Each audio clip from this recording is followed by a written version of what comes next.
Alright, so hello there, my beautiful and lovely gamers. My name is Jonal today. D.va bombs are on the topic. This is something that I see a lot of divas mess up with in the efficiency of how they use their bombs. In higher tier teams, which are teams that I coach and I've seen play and so on, sometimes there are valid coordination in between how we use the bombs and how we use it for zoning and so on. And ranked, it's more or less, at least for a lot of D.va players, even people that are D.va mains, an RNG toss out. It's essentially is that some higher, smarter ones like, aha, if the Reinhardt is overextended, I'll bomb behind the Rhine because he won't be able to block the back line, and so on. And while they're D.va bombing spots, which if you guys want to, so tell me down in the comments, I can make like similar to CSGO nade spots, just with D.va bombs that can show some really interesting ways where you can bomb not just the main group, but you can also bomb similar, like very common hiding spots for people, which is just nasty. But today we're talking about the most efficient ways of actually using the bombs. So to understand that, we logically have to understand how we want to use the bombs. So normally we use it either for zoning or kills. Most people want kills, and zoning is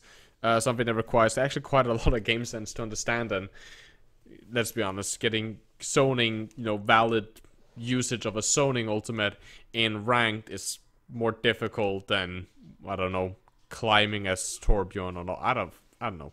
I'm bad with jokes. So essentially, how we use our bombs there, we want to kind of debate people. We want to drop the bomb and normally either nuke the area or slow move it to the area where they're hiding. Right?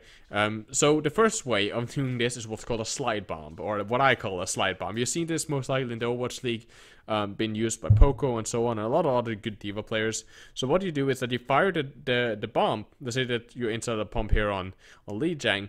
I'll fire the bomb in an angle towards the wall. It'll hit the wall. People, of course, will move outside of the point, believing that, hey, the bomb is hitting the wall. He's just bombing the point to zone us out of it. But then it slides off the point, and then it lands into their backline and explodes for the people hiding on the outside, right? Which is a good way to a certain extent to debate people, right? Because I send it far back so they see it coming. Everyone is expecting it to be on the point. People on the point around the doors will see it coming. They will run around, hide behind the pillar. The bomb lands, and boom, they're destroyed, right? Slide bomb is something that you need to practice. As you can see, I'm not very good at getting the timing right, and on this point it can be quite difficult because you gotta time the explosion as most as possible, right? So you want the slide so it barely slides outside when it explodes, so it doesn't stay there for too long. I'm not that good with that, especially not at this point since I rarely play D.va on this map. But that's something, of course, you need to practice all of this inside of custom games. It's not very difficult to do, to set up a custom game with yourself and practice slide bombs. The other one is one that I think actually a lot of people know more about, but I want to highlight. That's the drop bomb. And drop bombs are incredibly easy. You go on a bridge, you drop the mech on the edge of the bridge or wherever high ground you're on, and then you body push it, which essentially is that you don't move through it, you move to the edge of a hitbox, and then you go a little bit back, and then in and back, and then back. So essentially on keyboard it's WS, WS, WS, or WWW, where just tapping it slightly to kind of push it over the edge. And again, you want to do a similar thing. You want it to bomb on top of the bridge, so people are like, oh, it's on the bridge, I'll just hide under the bridge. And then you want to push it slightly so that when it drops under the bridge, and where essentially the explosion will have an effect, then it explodes, right? So getting the timing right is something that people need to get used to. But I've seen way too many people fail by trying to do this too accurate, and then it explodes on top of the bridge, essentially giving, no effect. Now then comes the one that I find to be the most important, because these are very setups, right? The slide bomb is you're bombing normally if they are fighting around the borderline or something, and you can kind of use a wall to slide it off on. You can of course also use it on turns, right? Make it slide off a turn. Drop bombs, you need to have form of high ground control, and it does take time, so it's actually a very, what can I say, slow way of doing the bombs. But since you have to be free enough when you're getting shot at or killed to kind of push it over the edge. Air bombs are the most important ones because those actually rely on you. You're about to get demeched or it's a very heavy fight. You use proper air bombs. So footage on the screen as always. It's very important that to understand how a bomb timing is, right? You have the booster, right? That's the essential thing to get yourself airtime. And the later you press the Q or activate the bomb, right? The what can I say? The later it logically will explode. So if you want it to explode at its highest peak, you boost straight up into the air and immediately activate the ultimate. As you boost up into the air, immediately you press ultimate. That way, it will now explode at its peak height. The highest height you can get, okay? Because the boosters will last the longest. If you do it, if you want it to explode close to the ground, which most people do. Most people want it to explode in the height where it still is in efficient range, but before it has to touch the ground. That way you as a player hiding, you get the least time of a warning symbol on your screen. Right? So by doing that, normally I found out that getting it to about under half works very nice. If you get it to about half and a little bit more than half, so let's say 55%, 60% of your booster has been burned already, then it normally explodes around floor level, where at least if you're firing at openness. Of course, it also depends a little bit, and this is why you guys need to practice it yourself, how you activate the booster. If you boost and immediately go straight up into the air, or you look straight up into the air, or some people fly along the surface of the ground, and then they do kind of like a little bit of a sweeping motion, then they go straight up, right? So it depends. Some people take an angle, which has a effect on how the bomb is flying. So definitely do try out the different ways of using this. And this is also very important for what, if of course you guys want it, as I said early, how you send your bombs through like windows and doors and so on, because this is essentially knowing how much booster can I use in the angle I'm sending it from, so that it will explode at the perfect height, right? The height where it's not hitting the ground, but it's not so high up that the people around it won't take damage. It's like in a perfect sweet spot above the ground where everyone will take the appropriate damage and die.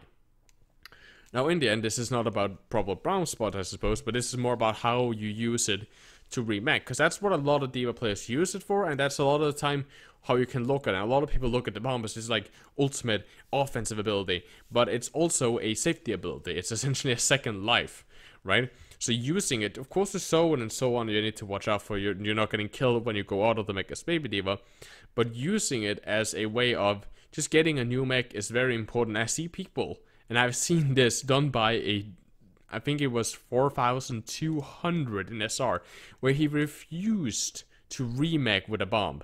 Meaning he got demeched and he refused to use his ultimate when he got knocked out of the mech. So he would rather die or be inefficient as Baby D.va than getting a new mech call, because he rather wanted to use his bomb for offensive capabilities. Now, a lot of people, when they get remake, they don't think about how they get remake. They can't just fly, oh, I got remake, okay, I'll activate my ultimate. But if you can time it, if you're like, I'm gonna get remake, which a lot of people know, then you putting a bomb at key positions on, for example, an objective is very important. For example, some of the first position that you will see is I put the bomb in a corner. It has no effect because 2 walls are blocking it from the outside. However, if I put it somewhere around the staircase, then I will bomb the staircase, and since there's a bell in the middle of this objective, just to make it a little bit more difficult for myself, I will also bomb the left side of that bell, the right side of that bell, and essentially zoning them outside of the objective, but they can't go all the way around since I'm bombing the main door of the first point here. So by bombing the first point, I'm blocking off everyone outside of the first point that is close enough, meaning you will have to hug the wall to the right or be far away from the bomb in main. So I'm bombing the objective outside of the objective, right? Essentially controlling far more areas than what I've been doing and just like randomly dropping it on the point. A lot of people like to go up on top of objectives and drop it there and then remake behind the point. That's of course also a viable way of doing it. But remember, when you want to remake, try to get some form of value out of it too.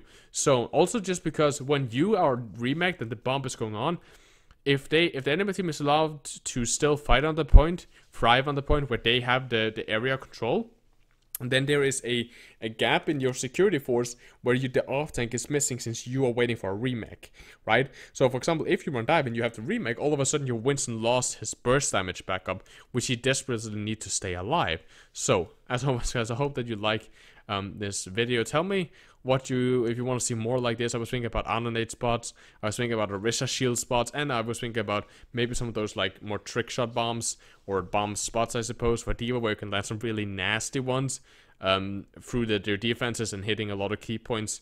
Are you interested in that? Tell me down below. As always, guys, if you have your own tips for D.va bombing, help the community on Discord. And in general, guys, I love you guys very, very much. You guys take care of yourselves, stay positive, and as always, keep the enemy in your crosshair.